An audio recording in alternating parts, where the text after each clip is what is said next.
Hello and welcome to Saurabh Sir's classes again. We move to question 32. This one again gives us 5 sentences and we have to find the odd one out. 4 of them can be put together in a meaningful and coherent paragraph. So let's go through the sentences. The first one says ocean plastic is problematic for a number of reasons, but primarily because marine animals eat it.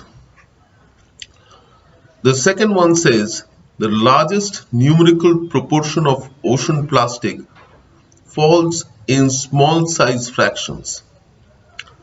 The third one says aside from clogging up the digestive tracts of marine life, plastic also tends to absorb pollutants from the water column. So you see in sentence 1, it is talking about plastics being eaten by marine animals, and in sentence 3 it is talking about clogging up of the digestive tracts of marine animals by the plastics. So sentence 3 will definitely come after sentence 1 and will be in the sequence.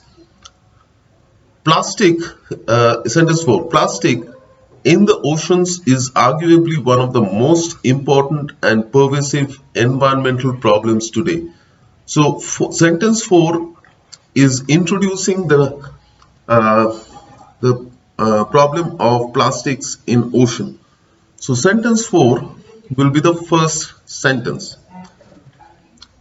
Eating plastic has a number of negative consequences such as the retention of plastic particles in the gut for longer periods than normal food particles. So sentence 5 is talking about the bad effects of eating plastics, and therefore sentence 5 will follow sentence number 1, where it is being told that marine animals eat it, and sentence 5 is talking about the bad effects of eating plastic, and then sentence 3 is talking about what else the plastic does apart from clogging up the digestive tracts of marine life. So 1, 5, 3 and 4 are clearly forming a coherent sequence. Sentence 2 is nowhere in the picture. So sentence number 2 is the odd one out.